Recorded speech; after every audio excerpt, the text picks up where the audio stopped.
Hello everyone and welcome back to our channel. कैसे हैं आप लोग? आई होप कि आप लोग अच्छे होंगे। और मैं चाहकर भी रेगुलर व्लॉग नहीं ला पा रही हूँ। समझ सकते हैं, न्यू मॉम्स को बहुत सारी चीज़ें होती हैं, सारी प्रॉब्लम्स होती हैं और जिम्मेदारियाँ होती हैं, और ख़ासकर वो माएँ जो ऑलरेडी एक और बच्चे की माँ है। मतलब अगर आपका सेकंड बेबी हुआ है तो आप समझ सकते हो कि आपकी जिम्मेदारियां ऑलरेडी इतनी ज़्यादा रहती हैं, जिसमें कोई चेंजेस तो नहीं होता है, लेकिन एक और जिम्मेदारी आ जाती है तो फिर टाइम थोड़ा सा मुश्किल होता है। अभी जब बेबी 6 मंथ का हो जाएगा या उससे ज़्यादा तो थोड़ी सी कम प्रॉब्लम होगी। अभी नया बच्चा है तो अभी उसको, मुझे खुद समझ में नहीं आता है कि अभी क्यों रो रहा है, कब सोएगा, कब जागेगा। ये अलग बात है कि अभी 1 मंथ का हो चुका है तो ऑलमोस्ट मैं समझ चुकी हूँ थोड़ा थोड़ा। लेकिन व्लॉगिंग के लिए प्रॉपर टाइम चाहिए, राइट? प्रॉपर टाइम चाहिए, तो इसलिए मुश्किल होता है। और कुछ चीज़ें आप लोगों से डिस्कस भी करनी है कि लाइफ में अभी क्या क्या चेंजेस आ गई हैं मेरे, जो कि जिससे मैं थोड़ी परेशान भी हो रही हूँ। और है कुछ चीज़ें तो आप लोग के साथ ज़रूर शेयर करूँगी आज के ब्लॉग में। तो चलिए, सबसे पहले मैं आप लोग को मिलाती हूँ ऋषभ से।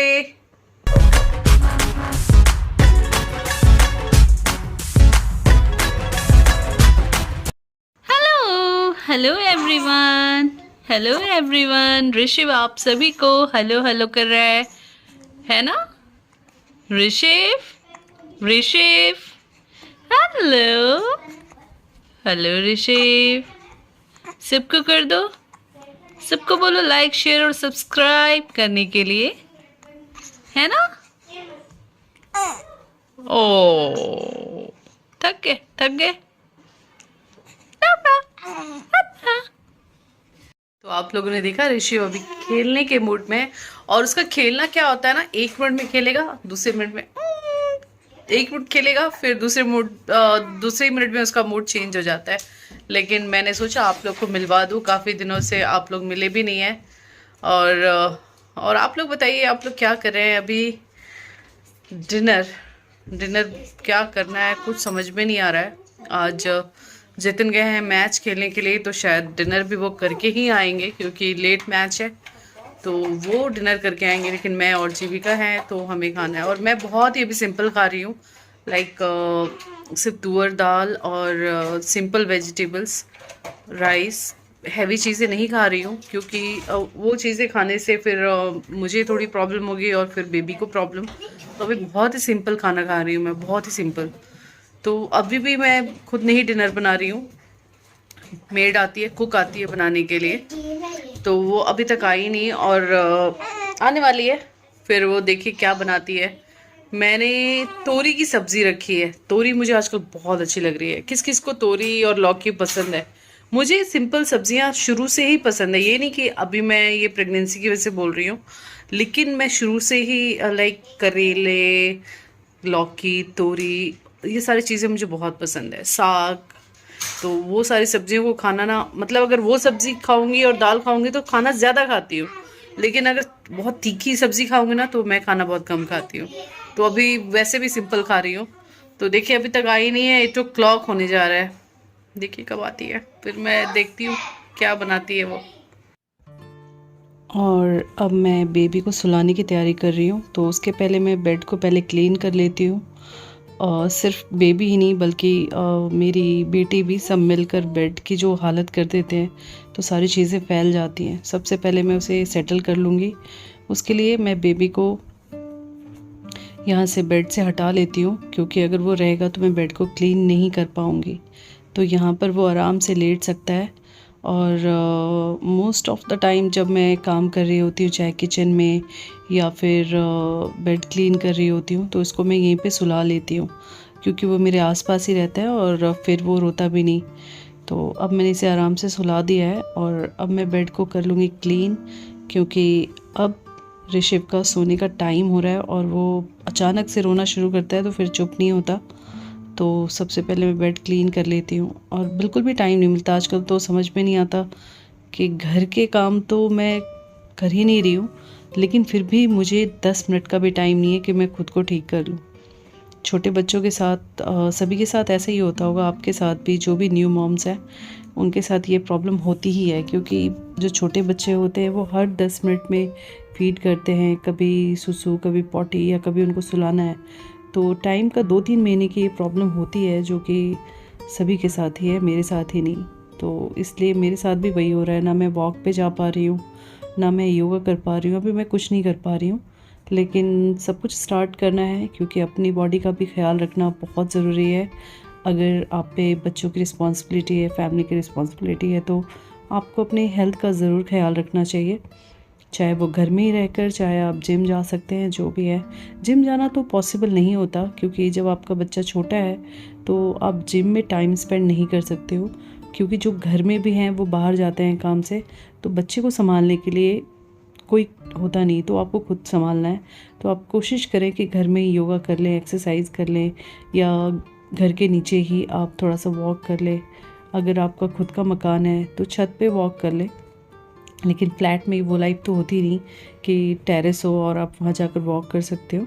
तो आप नीचे चले जाओ, लेकिन 10 to 15 मिनट्स अपने लिए नीचे वॉक के लिए टाइम लेना चाहिए, और half an hour yoga exercise ज़रूर करना चाहिए। डाइट पे ध्यान देना चाहिए, वरना आगे चल के प्रॉब्लम बहुत ज़्यादा होती है। अभी तो पता नहीं चलता, लेकिन 1, 2, 3 साल बाद आपके बॉडी में बहुत सारी प्रॉब्लम्स आती हैं, जैसे बैक पेन होता है, या फिर कमर में दर्द रहना, पैरों में दर्द रहना। ये सारी चीज़ें स्टार्ट हो जाती हैं अगर इस टाइम आप अपना ख्याल नहीं रखते हो। तो ये सारी चीज़ें हैं, और मुझे भी अपना ख्याल रखना है। लेकिन बस अब कुछ दिनों की बात है, मेरा बेबी 1 मंथ का हो चुका है, तो थोड़ा सा और टाइम लगेगा उसको एडजस्ट होने में, क्योंकि अभी वो हर 10 मिनट्स 20 मिनट्स में रोता है। और मैं बैठी हूँ तो शायद वो नहीं रोता, लेकिन अगर मैं हट जाऊँ या कोई भी नहीं है अगर आसपास है, तो फिर वो बहुत जल्दी रोने लगता है। तो बातों बातों में मैंने बेड को क्लीन कर लिया है, और अब टाइम आ गया है बेबी का रूटीन सब कुछ देखने का। उसे क्लीन करना है, फीड कराना है, और बाकी बहुत सारी चीज़ें हैं। अभी ये बेड क्लीन हो गया तो बहुत ही अच्छा लग रहा है ना। और एक चीज़ और मैं कहना चाहूँगी कि अगर आपके घर में छोटा बेबी हुआ है, तो ज़रूरी नहीं है कि आप बहुत सारी एक्सपेंसिव चीज़ें खरीदो। जो घर में चीज़ें हैं उससे भी आप बच्चों को अच्छे से आप देखभाल कर सकते हो, आप अच्छे से पाल सकते हो। मैंने बेटी के टाइम में बहुत सारी चीज़ें ली थी, जैसे बहुत सारे ब्लैंकेट्स, बहुत सारे बेड वगैरह, लेकिन अब इस बार मैंने ज़्यादा चीज़ें नहीं ली, क्योंकि मैंने देखा था कि जब मैंने वो चीज़ें ली थी ना, तो चीज़ें यूज़ नहीं होती उतनी, वो चीज़ें पड़ी ही रह जाती हैं। तो जितनी कम चीज़ें रहेंगी ना, उतना आप यूज़ कर सकते हो, और उस पैसों को बचाकर आप आगे के लिए रख सकते हो। ये नहीं है कि आप बेबी हुआ तो बस आप मार्केट दौड़ो, मॉल में दौड़ो और चीज़ें लेते रहो। जितनी ज़रूरत है उतनी चीज़ें लेनी चाहिए, क्योंकि ये बढ़ते बच्चे होते हैं, हर 1 महीने 2 महीने में बढ़ जाते हैं। तो आप बहुत सारे कपड़े ख़रीद लो या बहुत सारी चीज़ें, तो वो यूज़ में नहीं आएगी। और अगर आपका सेकंड बेबी है और आपको लगता है कि आगे आपको बेबी नहीं करना है, तो फिर वो चीज़ें यूज़ में नहीं आएंगी ना। तो इसलिए मैंने तो इस बार बहुत लिमिटेड चीज़ें ली हैं। मैंने ये सोचा है कि जब कपड़े छोटे होंगे फिर मैं ख़रीद लूँगी, क्योंकि आप लेना बहुत आसान है। आप तुरंत आजकल तो ऑनलाइन ऑर्डर करके आप मंगा सकते हो, लेकिन चीज़ों को लेकर वेस्ट करना मुझे लगता है सही नहीं है। तो इसलिए मैंने इस बार चीज़ें बहुत कम ली हैं। और अभी देखिए बेबी खेल रहा है आराम से, और खेल रहा है तो मैं सोच रही हूँ थोड़ा सा उसके पास जाकर बैठूँ थोड़ा, लेकिन मुझे लग रहा है कि अब वो भूखा है, तो मैं इसे फीड करा लूँगी। और फीड मैं ब्रेस्ट फीड ही कराती हूँ, नेचुरल तरीके से कराती हूँ, किसी भी पंप या किसी बॉटल का इस्तेमाल नहीं करती। मैं इसमें बिलीव करती हूँ कि मैं नेचुरल तरीके से ही अपने बच्चे को फीड कराऊँ, क्योंकि डॉक्टर्स भी कहते हैं कि 6 मंथ एटलीस्ट आपको ब्रेस्ट फीड ही कराना चाहिए, जो कि बच्चे के हेल्थ के लिए, आगे फ्यूचर के लिए बच्चे के हेल्थ के लिए बहुत ही अच्छा होता है। क्योंकि मदर मिल्क जो होता है वो बिल्कुल मेडिसिन होता है, जो कि बच्चों को आगे की प्रॉब्लम से प्रोटेक्ट करता है। तो मैं यही आपको सजेशन देना चाहूँगी, अगर आप न्यू मॉम हो या फिर आपका बेबी आने वाला है, तो एटलीस्ट 6 मंथ आप ब्रेस्ट फीड कराएं। इससे आपकी हेल्थ भी अच्छी होती है और बेबी का तो अच्छा होता ही है। मैं अपनी जो मेरी बेटी है उसको तो मैंने पूरे टाइम मैंने कराया था, एटलीस्ट 2.5 ईयर मैंने उसे फीड कराया था। उसे कभी मैंने बॉटल नहीं लगाया, लेकिन इस बार सोच रही हूँ कि 6 मंथ के बाद डिसाइड करूँगी कि उसे मुझे बॉटल लगाना है या नहीं। बट फ़िलहाल मैं 6 मंथ तक उसे खुद का ही मिल्क देने वाली हूँ। और अब उसने बर्प भी कर दिया है, तो अब वो आराम से सो सकता है, थोड़ा खेल सकता है, क्योंकि थोड़ी देर में उसके सोने का टाइम हो जाएगा। और यहाँ पे मैं बात कर रही हूँ अपनी कुक से, वो एक्चुअली कल आई नहीं थी और आज मॉर्निंग में भी नहीं आई थी, तो वो मुझे बता रही है कि उसके बच्चे को थोड़ी सी प्रॉब्लम हो गई थी जिसकी वजह से वो नहीं आई। खैर ठीक है, माँ है और माँ के लिए बच्चे बहुत इम्पॉर्टेंट होते हैं, पैसे से और हर चीज़ से ज़्यादा ज़रूरी उसके बच्चे होते हैं। और मैं भी एक माँ हूँ, तो इस बात को मैं समझ सकती हूँ और मैंने इस बात को समझा। नहीं तो इस टाइम मैं काम नहीं कर पा रही हूँ, लेकिन फिर भी मुझे बुरा नहीं लगा, क्योंकि जब उसने वो चीज़ें बताई कि मेरे बच्चे की तबीयत ख़राब थी, तो मुझे लगा कि ठीक है, कोई बात नहीं। और आज खाने में देखिए, मैंने कहा था ना बहुत ही सिंपल खाना, दाल राइस और ये तोरी की सब्ज़ी, क्योंकि मैं तो फ़िलहाल यही खा रही हूँ और मेरे हस्बैंड आज घर पे थे नहीं, तो इसलिए कुछ स्पेशल खाना नहीं बना, वरना उनके लिए अलग बन जाता है, या मोस्टली वो भी डाइट फूड ही लेते हैं। अब टाइम आ गया है कि मैं बेबी को फिर से तैयार कर दूँ नाइट रूटीन के लिए, सोने के लिए। अब उसे नींद आने वाली है, तो बच्चों को सुलाने से पहले बिल्कुल आप क्लीन कर लो, तो वो बच्चे बहुत ही रिलैक्स फील करते हैं। हैंड्स वगैरह क्लीन कर लो, लेग, क्योंकि कभी कभी माउथ में डालते हैं या फिर बेड पे भी सो रहे हैं तो हाथ वाथ में कुछ लग जाता है। तो ये ध्यान दीजिए कि सोने से पहले बच्चों को एकदम क्लीन कर देना चाहिए। डाइपर मैंने चेंज कर लिया है, जो कि मैंने कैमरे पे नहीं किया, लेकिन मैंने डाइपर अभी जस्ट चेंज किया है और अब मैं इसके ड्रेस को चेंज कर रही हूँ। अब इसके बाद इसे बहुत अच्छी नींद आती है। जब तक ये क्लीन नहीं होगा इसे नींद नहीं आती। इसकी आदत है, अगर थोड़ा सा भी डाइपर गीला हो या कुछ भी हो तो ये कंफर्ट फील नहीं करता, फिर ये रोना शुरू कर देता है। तो ये मेरे लिए अच्छा है, क्योंकि ये मुझे इन्फॉर्म करता है कि मम्मा क्लीन कर दो।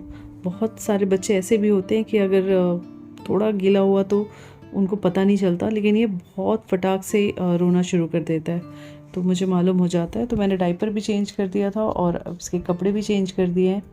अब इसके सोने का टाइम हो गया है और सुलाने से पहले कुछ मेडिसिन हैं जो मैं इसे देती हूँ, डॉक्टर ने मुझे बताया था, तो इसे मैं दे रही हूँ और इसके बाद ये सो जाएगा। थोड़ा सा फीड भी करा दूँगी थोड़ी देर बाद, क्योंकि दवाई देने के बाद आप मेडिसिन देते हो तो 10 to 15-20 मिनट्स के बाद ही आपको बच्चे को फीड कराना चाहिए, क्योंकि आप तुरंत कराएंगे तो सही नहीं होता इसलिए। और दवाई भी दो या फिर आप फीड करा रहे हो तो भी बच्चे को थोड़ा सा सीधा आप कंधे पे लिटाकर बर्प ज़रूर कराइए, नहीं तो कभी कभी होता है कि फिर वो बाहर कर देते हैं, जिससे कि थोड़ी सी तकलीफ़ होती है। तो अभी ये बहुत ही रिलैक्स फील कर रहा है, तो बस अब सोने का टाइम हो रहा है और इसे मैं सुला दूँगी। आप लोग मुझे बताइएगा कि क्या आपको ये रूटीन ब्लॉग पसंद आया है या नहीं।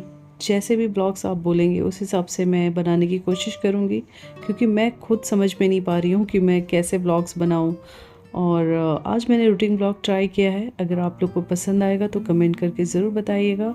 आप अपने सजेशंस ज़रूर दीजिएगा कि किस तरह के ब्लॉग्स आप लोग को देखना पसंद है। तो बस ये ब्लॉग भी अब एंड होने वाला है एंड आई होप कि मैं ट्राई करूँगी कि रेगुलर रूटीन, आपको बता दिया था मैंने स्टार्टिंग में ही कि रूटीन ब्लॉग्स या कोई भी ब्लॉग रेगुलरली क्यों नहीं आ पा रहे हैं, क्योंकि अभी थोड़ा सा टाइम नहीं समझ में आ रहा है मुझे भी। तो अब ये बेबी सो चुका है और इसके सोने के बाद भी हम तो इतनी जल्दी नहीं सोएंगे, लेकिन और बाकी की चीज़ें मैं कर लूँगी। तब तक के लिए good night, take care of yourself. अगर ब्लॉग पसंद आए तो प्लीज़ लाइक कीजिएगा। यहाँ तक पहुँच गए हैं तो हमारे चैनल को सब्सक्राइब ज़रूर कीजिएगा।